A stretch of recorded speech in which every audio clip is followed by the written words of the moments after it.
Sir 45 ఇది నిజంగా గణేష్ నిమజ్జన వేలం పాటలు కన్నా.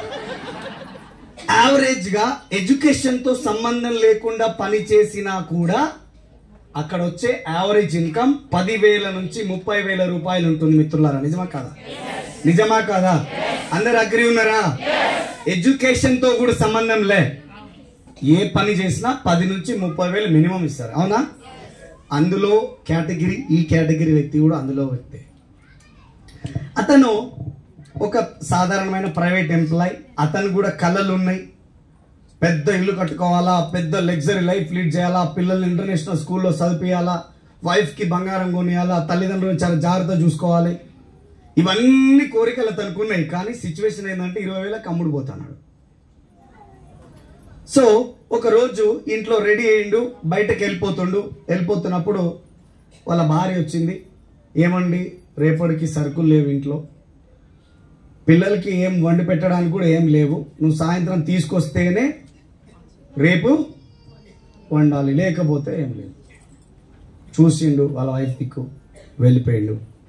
గుమ్మం దాడుతుంటేనే వాళ్ళ అమ్మ ఉన్నది, బిడ్డ నాయన మందులైపోయినాయిరా, పక్షవాతం పేషెంట్ కదా, లేవలేడు, కూర్చోలేడు, పడుకొని ఉండాల్సిందే, పెడితే తింటాడు, పడుకుంటాడు, అంతే, ఏం చేయడానికి లేదు.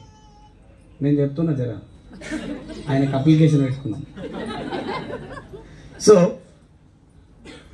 అన్నాడు, ఆమె నాయన బిడ్డ నాయన మందులు అయిపోయినాయిరా, వచ్చేటప్పుడు మందులు తీసుకురా బిడ్డ అని చెప్పింది. వాళ్ళ అమ్మ దిక్కు కూడా చూసిండు, బయటకు వెళ్ళిపోయి బండి దగ్గరికి వెళ్ళిపోయి బండి స్టార్ట్ చేసిండు. పిల్లలు పరిగెత్తుకుంటూ వచ్చేసారు. నాన్న వచ్చేటప్పుడు నాకు కేక్ దే నాన్న అని చెప్పి బాబు అంటుండు, వచ్చేటప్పుడు నాకు చాక్లెట్స్ తీసుకురా నాన్న అని చెప్పి పాప అంటుండు. వాళ్ళది కూడా చూసిండు, బండి స్టార్ట్ చేసుకొని ఆఫీస్ పోయిండు. ఆఫీస్లో అంతా వర్క్ చేసిండు. సాయంత్రం అయింది. వాళ్ళ బాస్ చెప్పిండు, మన దగ్గర వర్క్ ఉండేటట్టు లేదు, వర్క్ ఎక్కువ లేదు, సో కాబట్టి మేబీ నెక్స్ట్ మంత్ నీ జీతం ఉంటే, నీ జాబ్ ఉంటే ఉండొచ్చు, లేకపోతే లేదు, వేరే ఇంకేమైనా చూసుకోబ్బా, లేదంటే కొంచెం తగ్గించాల్సి వస్తుంది అని చెప్పిండు శాలరీ. నువ్వు ఇచ్చేదే 20,000, అలా ఏమైనా తగ్గుతాయి? పరిస్థితి ఏంది? అవునా? అనుకుంటూ బాధపడుకుంటూ సాయంత్రం బండి స్టార్ట్ చేసిండు. సరాసరి ఇంటికి వెళ్ళిపోయిండు. గుమ్మం దగ్గరికి రాగానే పిల్లలు వచ్చిరు, నాన్న ఏం తెచ్చావు నాన్న నాకేం తెచ్చావు నాన్న అని. ఫ్రస్ట్రేషన్లో పిల్లల్ని 2 దెబ్బలు వేసిండు. చెట్, ఏం పిల్లలరా మీరు, సంతరా మనుషుల్ని అని. పిల్లలు ఏడ్చుకుంటూ పక్కకి వెళ్ళిపోయినారు. గుమ్మం దాడుతుండగానే అమ్మ వచ్చింది, మందులు తెచ్చిన బిడ్డ ఇక్కడి అని. వెంటనే అన్నాడు, నేను చస్తే లూలిపోతుండే, రోజు ఆలోచిస్తున్నావు, లారన్న టక్కర్ చేయబోతుందా, బస్ అన్న నన్ను ఢీ కొట్టబోతుందా, ఏదో ఒకరు సావపోతున్నా, ఈ అమ్మ ఈ బతకలే కదా వస్తున్నా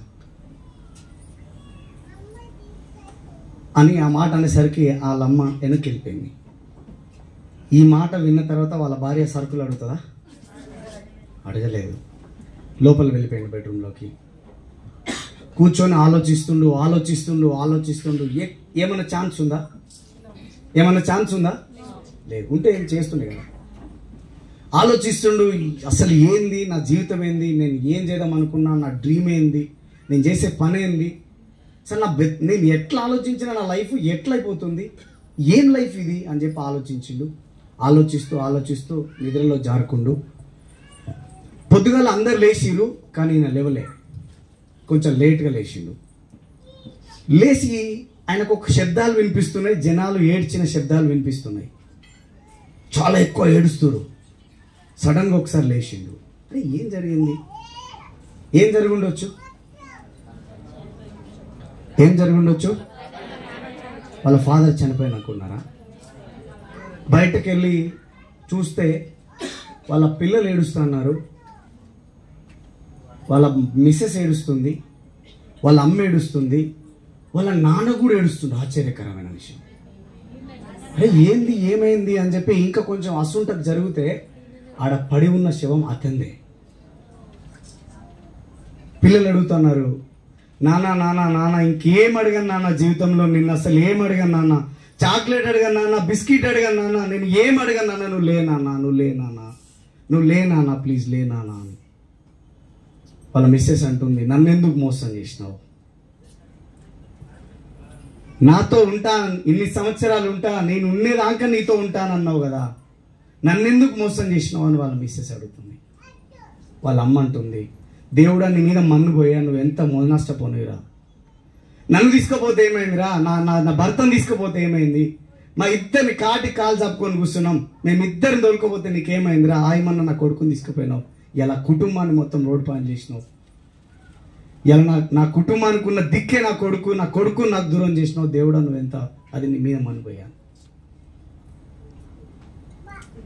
ఒకసారి ఆలోచించండి, జీవితం క్షణభంగురం. ఏ నిమిషంలో ఏ సిచ్యువేషన్లో ఏం జరుగుతుందో. ఫోన్లో మాట్లాడిన తండ్రి ఇంటికి రాడు, వస్తున్న బేట 5 నిమిషాలు వస్తున్నా అన్న తండ్రి రాడు, కనబడాడు, వినబడాడు. కొన్ని సందర్భాలలో మనం చూస్తాము. బట్టలు కొనుక్కుంటాడు, పిల్లలకి ఇంటికి తీసుకుపోవాలనుకుంటాడు, కానీ రోడ్డుకు అతికిపోయే సిచ్యువేషన్ ఏర్పడుతుంది. కొన్ని సందర్భాలు టీవీలలో చూస్తుంటాయి. సెక్యూరిటీ లైఫ్లో ఉన్నామా, వితౌట్ సెక్యూరిటీ లైఫ్లో మనం ఉన్నామా అని ఒకసారి నెమ్మర వేసుకుంటే మన జీవితం శూన్యం. Yes or no? అతను రియలైజ్ అయిపోయిండు, ఇంకా వాళ్ళని దగ్గరికి వెళ్ళి ఏడుస్తున్నాడు, అమ్మా నేను చచ్చిపోలే, అమ్మా నా దిక్కు చూడమ్మా, నేను చచ్చిపోలేదే అంటుడు. కానీ వాళ్ళ అమ్మ కనబడతాడా? వాళ్ళ భార్య దగ్గరికి వెళ్ళి ఓదారుస్తుండు, ఏం కాలే, నేనున్నా ఏం కాలే అంటుండు, కనబడతాడా? ఆ పిల్లల దగ్గరకు వస్తారు, అరే నీకు కోనిస్తారా, అన్ని తెస్తారా, నేనున్నారా అంటుండు. కానీ వినబడే సిచ్యువేషన్ ఉందా? కనబడే సిచ్యువేషన్ ఉందా? భగవంతుడికి మొరబెట్టుకుంటుండు, దేవుడా నన్ను ఒక 6 నెలలు బతికి, దేవుడా 6 నెలలు నన్ను భూమి మీద ఉంచు, నన్ను కన్నా నా తల్లిదండ్రులకు నేను ఏమి ఇయ్యలేదు, నేను వాళ్ళకి ఏం చేయలేదు, ఎన్నో చేద్దాం అనుకున్నా ఏం చేయలేకపోయినా, నా భార్య చూడు పిచ్చిదానికి ఎట్లా కూర్చుంది, నన్ను ఏం అనాలో కూడా ఆమెకు అర్థమైతే లేదు, ఏది గంజో కల్లో నాతో కలిసి తాగుతా అన్నది, అట్లనే బతికినాము. ఈరోజు నేను ఆమెకి మోసం చేసిపోతున్నా. నా పిల్లలు పసిపిల్లలు వాళ్ళు చాక్లెట్ అడిగితే నిన్ననే కొట్టిన వాళ్ళని, నాకు ఒక 6 నెలలు టైం ఈ దేవుడా, 6 నెలలు వచ్చే ఛాన్సెస్ ఉందా? ఒక సిచ్యువేషన్లో, ఇదే సిచ్యువేషన్లో మీ ఇంట్లో మీ బెడ్రూమ్ ఉంది, మీ మంచం ఉంది, మీరు 4 మీ మంచం పైన పడుకున్నారు.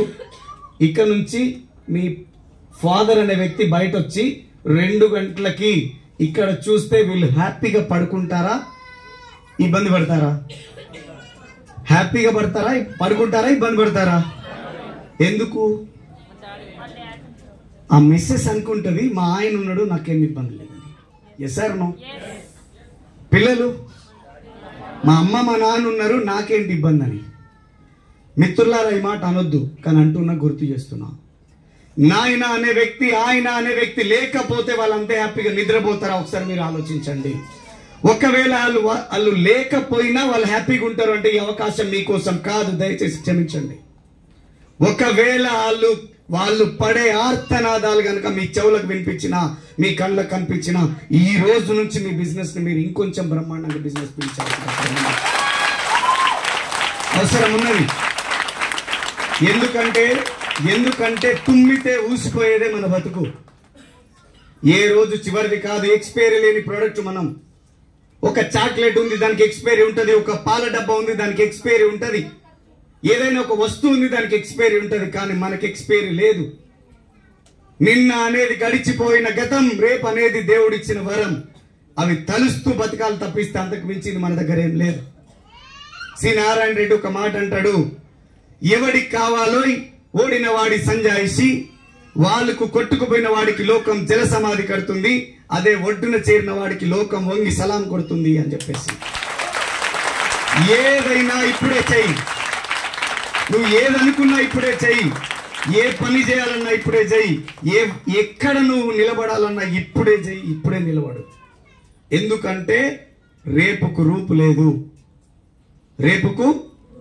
రూపు లేదు. రెండో విషయానికి వస్తే, ఈ జాబులలో మనం చాలా సఫర్ అయిపోతున్నాం. నిజమా కాదా? ఎక్కడిది మొదలస్తమైన స్ట్రెస్ ఎందుకు వచ్చింది? మన తండ్రికి లేదు, మన తాతకు లేదు, మన తరాలకు లేదు, కానీ మనకెందుకు పట్టి పీడిస్తుంది? 20 ఏళ్ల పిల్లగానికి జుట్టు లేదు, ఏమంటే ఆలోచించి ఆలోచించి బాయిల్డ్ ఎయిర్ అయిపోయే సిచ్యువేషన్ ఏర్పడింది.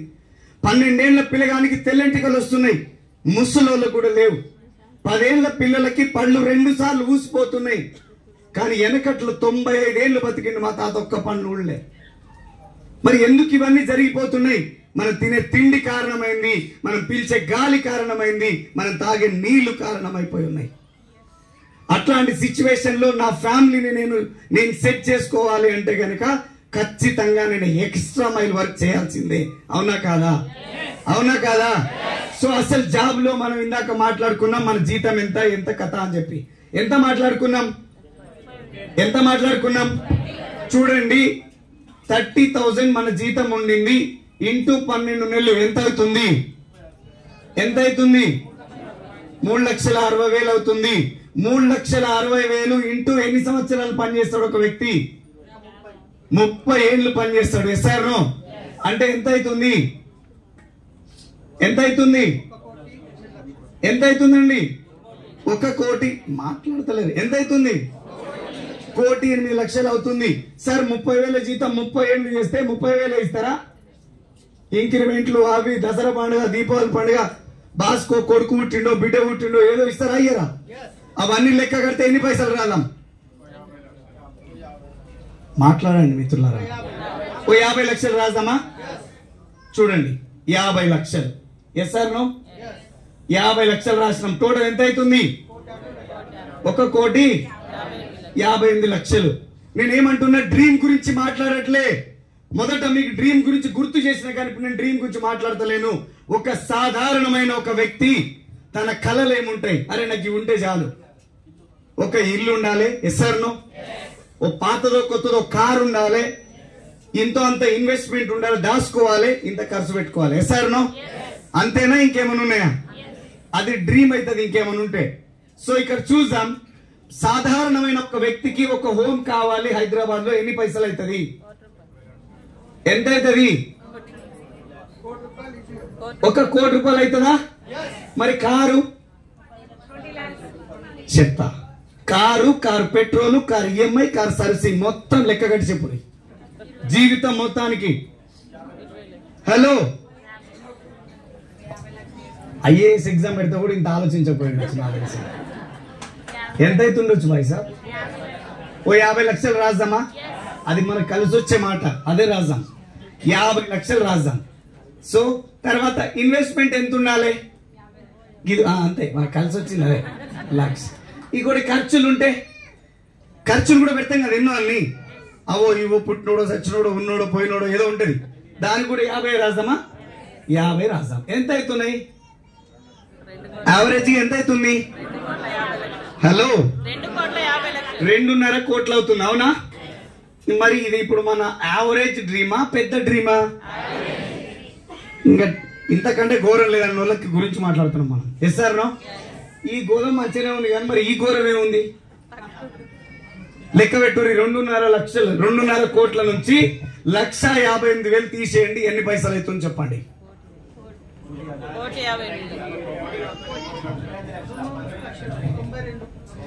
92 లక్షల రూపాయలు ఇంకా నువ్వు సంపాదించాల్సి ఉంది. Yes sir no?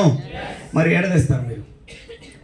సార్ ఏమన్నా వచ్చే జన్మకి ఏమైనా అప్లికేషన్ ఉంటే ఇయరా చూసుకుని ఇప్పటి నుంచి, అంతకు మించి ఇంకేం లేదు. ఉందా? మరి ఎట్లా జీవితం? ఇప్పుడు ఆలోచనలో వచ్చినాం. ఒరిని అమ్మ ఏం రా మనోడు చెప్పేదాకా ఇది ఎక్కడ పోయింది మన చూద్దాం. Yes sir no? నిజమా కదా? దీనికి ఆప్షన్ చూపి ఎలా వద్దా? ఆర్ యూ రెడీ ఉన్నారా? చలో. వెస్టీజ్ బిజినెస్ ఒక వ్యక్తి స్టార్ట్ చేసిండు. స్టార్ట్ చేయగానే జోబులో పైసలు రావు. Yes or no? ఒక గర్భిణీ స్త్రీ డెలివరీ అవ్వాలంటే ఎంత టైం పడుతుంది? 5 నెలల్లో అయితే ప్రాబ్లమా?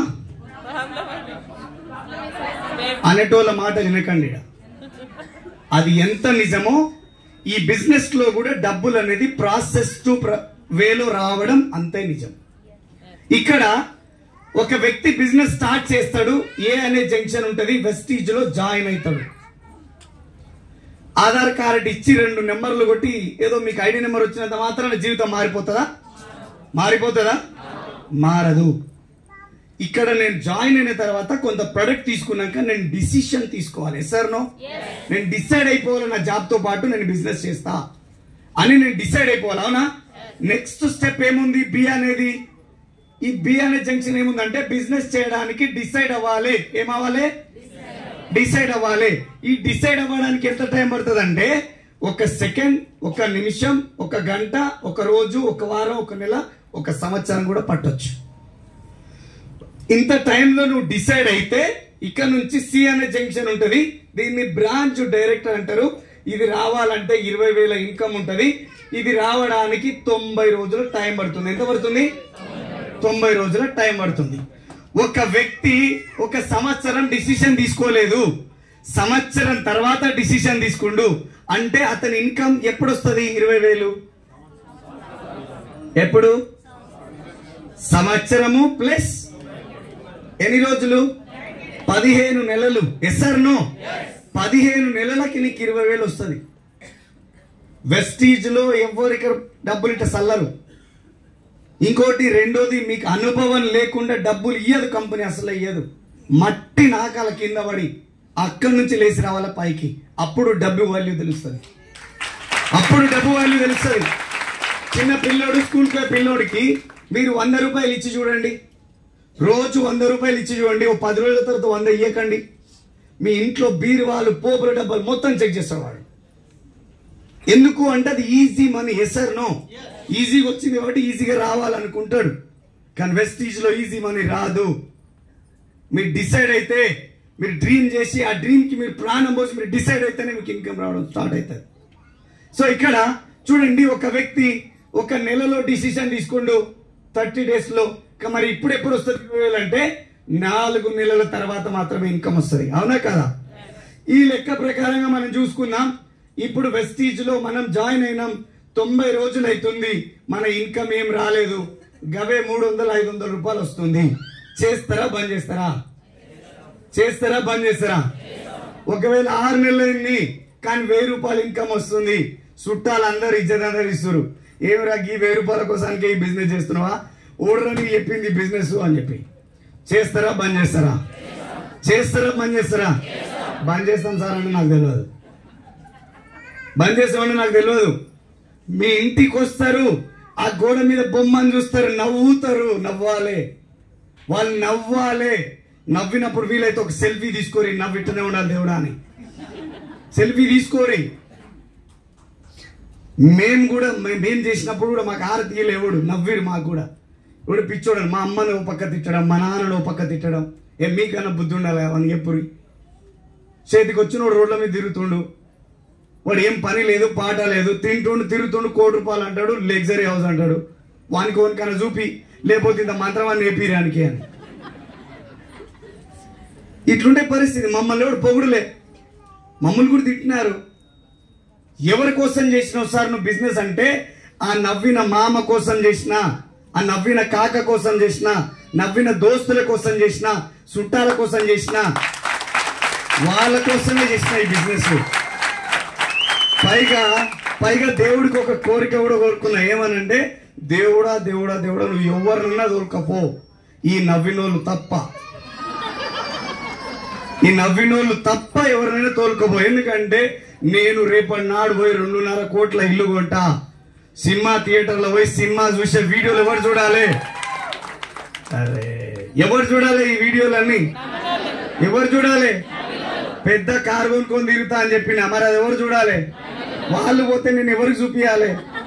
అదే పెద్ద బాధ జీవితంలో. అందుకనే దేవుడికి రోజు మొక్కటోంది, నాకు ఇవి కావాలి వీళ్ళు పోవద్దు, ఇవి కావాలి వీళ్ళు పోవద్దు నిజంగా. సో అట్లా స్టార్ట్ అయినా తర్వాత